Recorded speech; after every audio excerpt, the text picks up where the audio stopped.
Good morning, everyone, and thanks for joining us today. It is cold here in Wellington today. We were just discussing that. My name is Saab Johal. I've worked as a psychologist for 30 years now and as a clinician for 16 of those. And you can find out more about me if you check out the description for this video. And welcome again to my special guest and collaborator on this series of videos on self-leadership, Julie Treanor. How are you today, Julie? You're wrapped up warm with that scarf, I see. Oh, definitely. It is absolutely pelting down with rain as well. So I'm pleased to be indoors, but it doesn't feel that warm today. But anyway, I was excited to be here talking to you. It's always very energizing. So I'm sure when we're finished, I will have warmed up a bit. Fantastic. Okay, well, let's crack straight into it. This is the fourth discussion in our series today, and I'm looking forward to this. Today, we're going to be talking about something called accidental leadership. Now, what's accidental leadership? And I guess it's kind of a problem that people come across, and it's exacerbated sometimes by the mistake that some, if not most organizations make by promoting people into leadership positions because they're good at what they do. So you find maybe good accountants, lawyers, bankers, scientists, teachers find themselves moving up through an organization because of what they've achieved to date, using whatever their functional skills are, whatever makes them good at their jobs, their experience, their expertise. But many of these accidental leaders are actually ill-equipped to deal with the different kind of visibility or exposure and the daunting challenge of inspiring other people. And some of them might not actually want to be leaders in the first place and find themselves accidentally in these leadership roles. Now, this is something surely you've come across, Julie, in your experience. Oh, I certainly have. I mean, really, for so long, getting a leadership position or a management position, whatever you want to call it, was the default route to progressing in your career and getting a bigger paycheck. Really, whether you're a specialist in your role, the way to progress was to go into a leadership position, whether you wanted to or not, because that was the only route to get there. But my experience as well is that people who fall into these kind of roles are really, really unprepared for the reality of what they are about. Yeah, absolutely. And I think that more and more we're seeing these days this kind of like alternative pathways where people can keep going in their functional roles but still progress in their careers. But very much the traditional role and the mainstream path is that actually you go into a leadership position where often you're asked to leave that stuff behind. You have to let go of all the stuff that you've achieved, the stuff that you enjoy doing. Suddenly you don't have the time to do that anymore. That's absolutely true. And it can be a real shock to go from working alongside colleagues in a team to all of a sudden being the leader of the team. And the relationship then changes, doesn't it? Because whereas they were perhaps your peers, then when you go into a leadership role, there's a difference there in terms of how it is that you're being asked to relate to the team. And that can spill out into not just workplace relationships, but those relationships and how they work outside of work too. Definitely. I mean, I remember very early in my career that I was made into a senior management role, and the person I was sharing my office with, all of a sudden, at like 9:30 in the morning was a colleague, and by 10 o'clock in the morning, she was a member of my team and I was her boss, and it was just the weirdest thing and not quite sure how to handle it, and it all happened very quickly in an unsuspecting way. It really changed the human dynamics in relationships at lots of different levels. I'm fortunate that mine worked out fine, but it could easily have gone horribly wrong because of that change in relationship and dynamic between people. Yeah, absolutely. And if this is resonating for you and you're watching today, please drop us a comment below and let us know how that affected you being kind of elevated into this leadership role and how your relationships perhaps changed the work. Because the truth is that actually most leaders don't have any kind of support from their organization when they're put into this role. Leadership training really is actually quite rare. It is, and even where there is training given to people, and I think increasingly it does happen, is that whether you're going into your first time role or whether you're progressing into a higher level management and leadership role, is that training is kind of wasted because thinking about what leadership is and actually doing leadership is very, Mm. very different. And the truth of it is that you learn from experience. And the only way of doing that is actually getting on and doing the job. So even when there is training, people, by the time they get into the role, they completely forget what they learned, is one thing. And the other thing that happens is that sometimes they find trying to put theory into practice is kind of impossible, either because the circumstances they find themselves are being blocked from different perspectives, but equally theory might sound well in the classroom when you're doing role plays and things, but actually on the job with people who are expecting things of you and demanding things of you pretty quickly, it can get very overwhelming very quickly. Yeah, so what looks good on a case study and you could work out in an essay doesn't work so well when you're trying it in a very dynamic, fluid workplace where you're new on the job and everybody else is looking at you differently. So you've got all the relational aspects as well as all the dynamics of the particular organization that you're working with. So yeah, Totally. leadership training, helpful, perhaps not at the moment that you're actually trying to use what it is that you know or what it is that you don't know. So one of the things then would be really helpful, I guess, would be a mentor, somebody to walk alongside you in your leadership journey when you're trying to do that work. Would that be right? Yeah, definitely. I mean, for me, it's not just having a mentor, but actually relating to going into a leadership role. It's not really about a training event, but a development process. So Mm. having somebody who can mentor you, can support you, can be there to answer your questions and give you an opportunity to debrief and learn from what you're doing is hugely, hugely important. But they're pretty rare, and often people don't set up those mentoring arrangements for people, particularly first-time leaders, when is what they really need the most is actually somebody who they can talk to and learn from their own experience and the experience of their mentor, so they don't make kind of rookie mistakes, but equally that you can learn from the experience as you go along. Mm. So it is very much that that's why I'm a huge advocate for leadership as a development process, not an event, if you like. Mm. And mentoring allows you to get that process going by doing it in a supported way. Yeah, unfortunately, it does seem to be attached to a rescue mission or some kind of crisis has happened, and that's when the mentoring gets put in place, rather than seeing it, as you say, as a developmental process that should be there right from the very beginning. Because often we can get ourselves in a bit of a catch-22 situation when we're in these leadership positions. We have this perception that we know that if we screw up, we're going to be out the door. That's our feeling, that's our perception as to what might happen. But then we also have the pressure of time. We have to move fast because that's what people expect. And if we don't get going quickly, then it's a screw up and we're going to be history. So we have this kind of really concentrated feeling of being in the spotlight and the clock is ticking and I need to get runs on the board. Whereas what you just said is that actually having the space to be able to debrief and to understand the process of what it is that you're going through is the thing that's really invaluable. Yeah, totally. It's absolutely true. Going into a new leadership role, people have expectations of you. You also have expectations of yourself. And there's a bit of a myth about the fact that you arrive in a leadership position kind of fully formed, fully Mm. qualified. You're going to get it right out of the gate. And if you get it wrong, that's going to be completely career limiting, you said. So it's this real quandary between moving fast and people think that you're kind of like a know-it-all and that got ideas above your station, as it were. But if you go too slow, that people think, well, hang on a minute here, you're too indecisive. When are you actually going to get on and do anything? So finding the right pace, in my experience, is really, really tough. And withholding kind of external pressures or internal pressures, those feelings within yourself that you actually need to be doing something and being seen to be doing something, is the worst kind of feeling to have. I think, what I encourage people to do is to actually connect with the others around you and just take it step by step by step.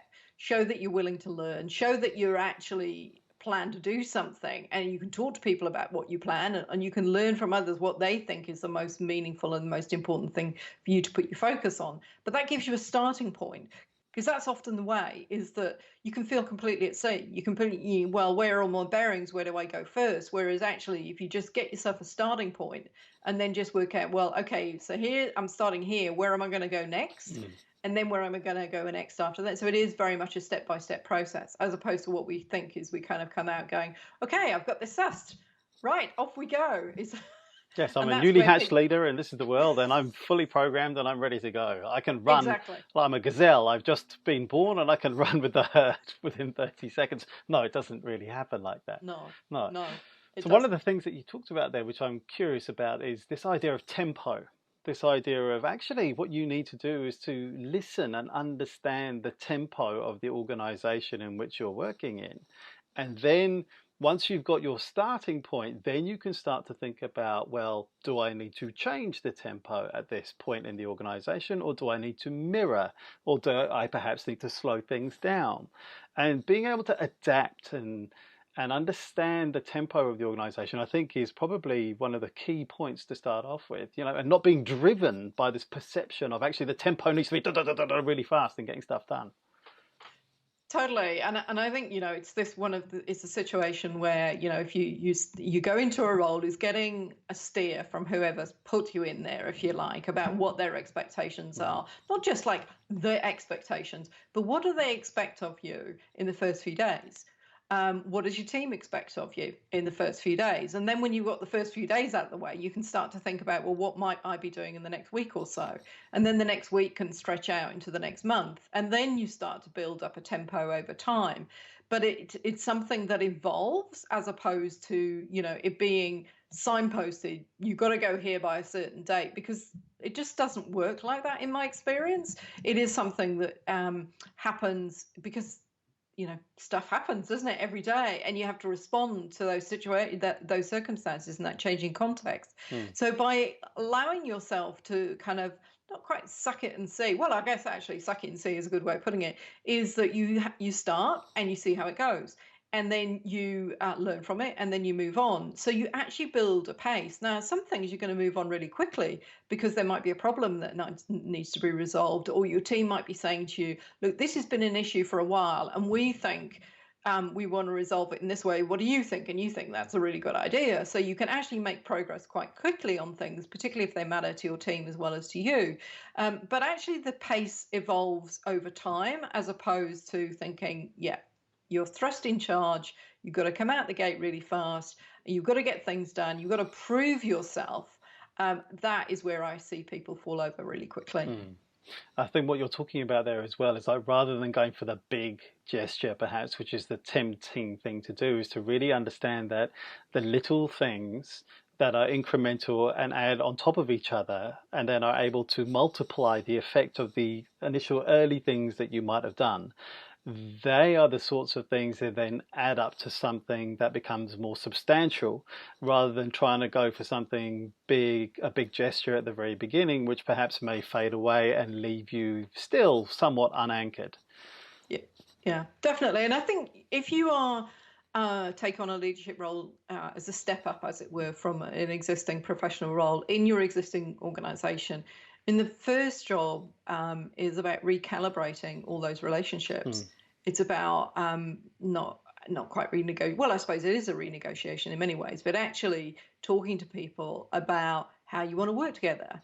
That kind of initial awkwardness about, well, I used to do this and now you're not, you've got to do something else, and then how people relate to you. So again, it's important to slow down to do that really well, so you can get the dynamic between people calibrated differently, and then it's almost through that process then you can get on with the job itself. But the first thing you need to be doing is recalibrating those relationships. Similarly, if you're coming into an organization, new job, new organization, people are going to expect you to just take a little time to slow down and think, to get to know people a little bit, find out a bit more about the organization, just suspend your judgment a little bit.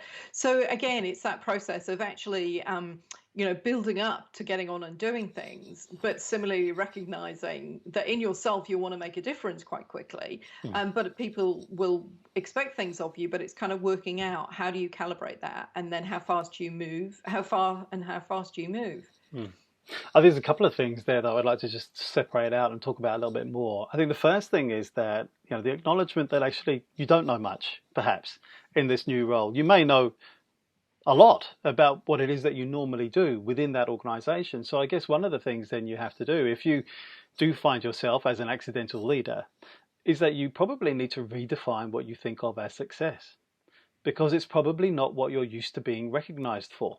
It's not what you're used to being rewarded for. You may have to really quite carefully and explicitly think about, well, how is it that you're going to measure yourself? And of course, the danger is there, then you feel like you're a fraud. Okay, this kind of like imposter syndrome then rises up, and you have to be honest that you perhaps don't know much in your first day as a leader. And when you call yourself a stupid incompetent, you're going to have to challenge yourself a little bit. And that's where I think the mentoring and finding that safe space to have this kind of conversation out loud, some of your feelings of inadequacy of being in this role, and understanding the sorts of development opportunities, the sorts of skills that you might need to start to develop and acquire. How can you do that in a safe space while still continuing to lead?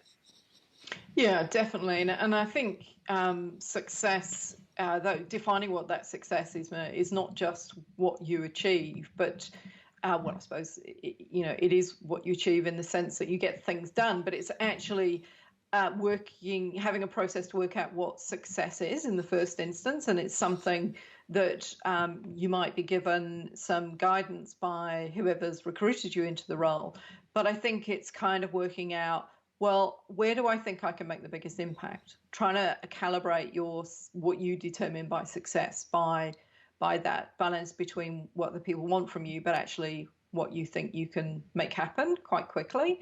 And also thinking about how do you recalibrate the way your technical thinking was working, where you always thought that you were expected to have all the answers, that you were thinking about that you're going to be being the expert in the role. That when you go into leadership, you often need to let all of that go and be the least expert in the room, because your job is actually to get the expertise of everybody else working together more powerfully, so that actually a leadership role is getting everybody else to be more successful, if that makes sense. But I think that our definition of success is often about what we can achieve, but actually when you're in a leadership position, it's actually all about other people. And this is becoming more common, don't you think? People who are having 4 or 5 careers within a lifetime now, rather than just the one. Often we have a professional training, we have a skill base, perhaps we have professional affiliations.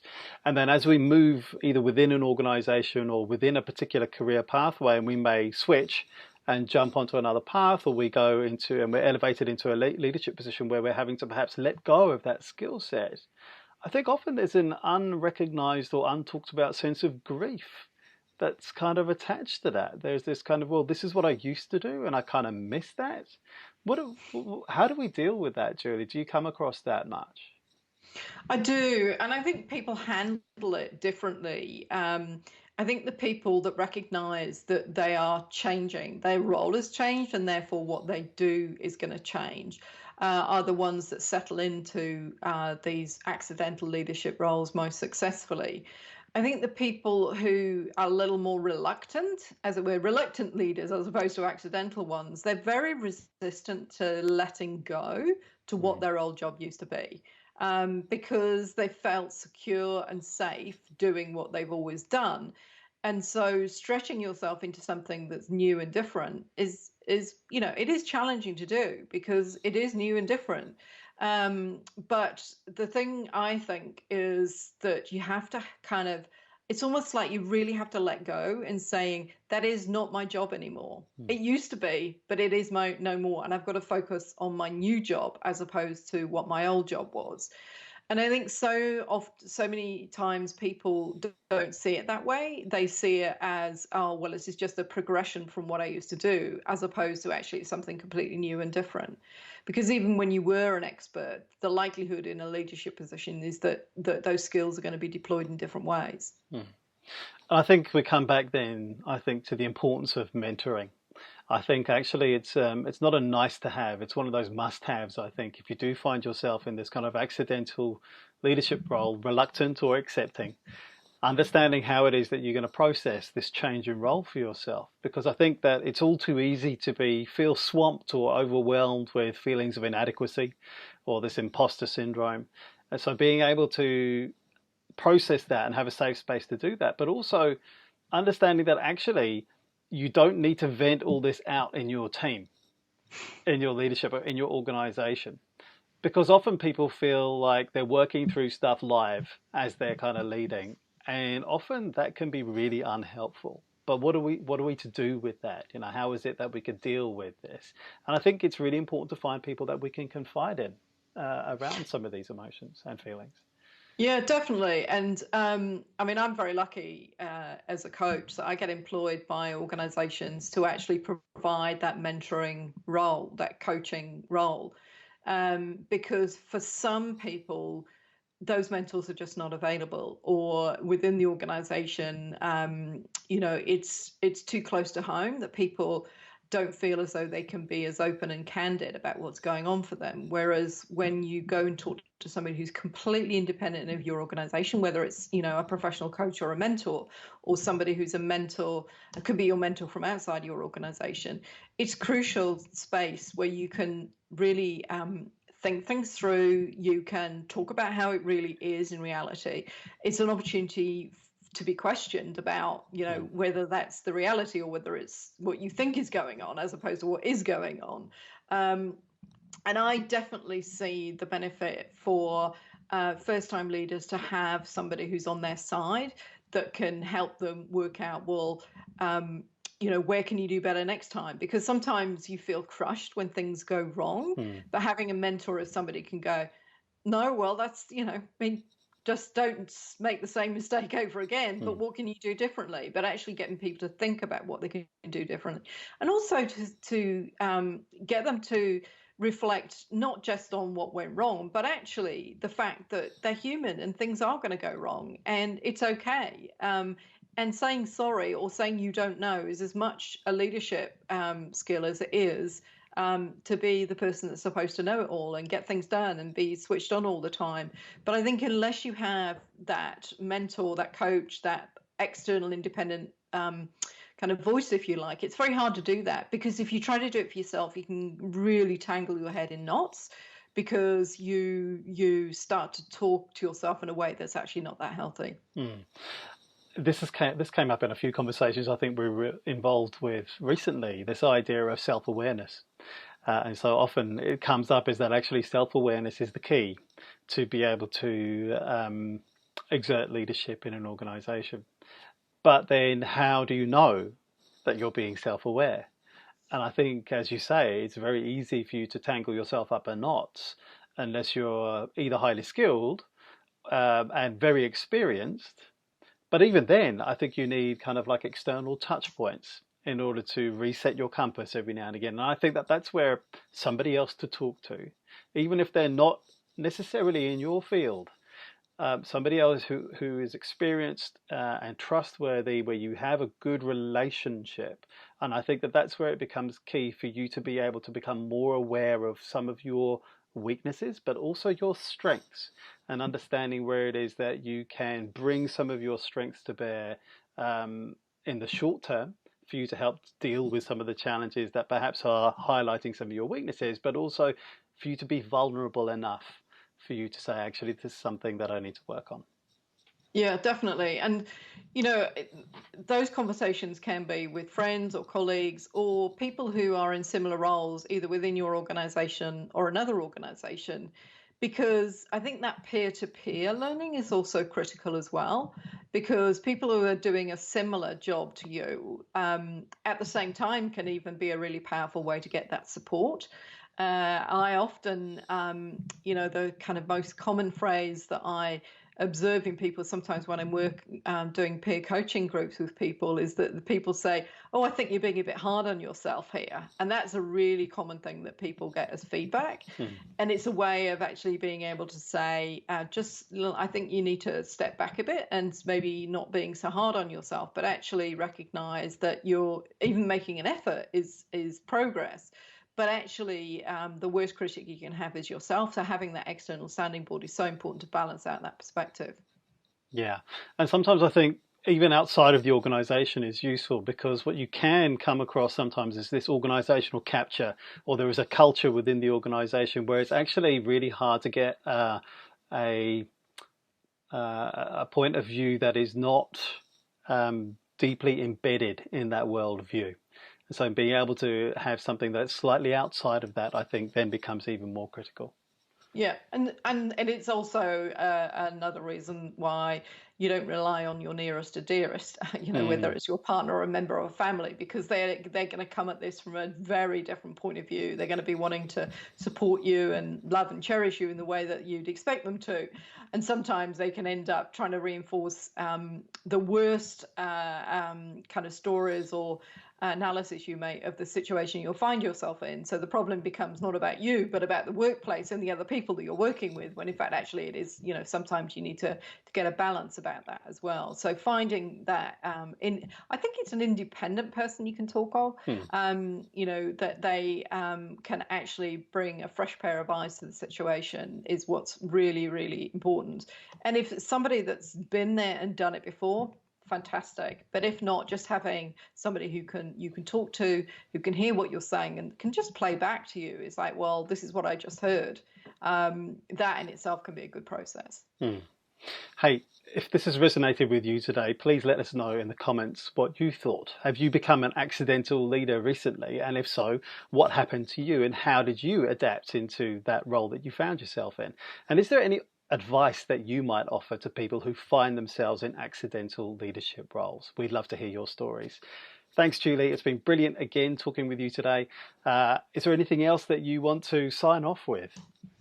No, I mean, I guess the final thing is that for people to remember is that, that leaders are not born, they're made. Managers are not born, they're made. It comes from experience. And the thing is that just get out there, try a few things, keep talking, and take it one step at a time would be the biggest advice I would give people is like, don't rush into it. There's no need. Just take your time and enjoy it as well, because actually being in a leadership position, certainly my experience is one of the most inspiring, fun and privileged to be in. So there's a good side to it all. Brilliant. Thanks very much, Julie. Nice note for us to end on. Thanks, and see you again soon. Thanks, everyone. Cheers.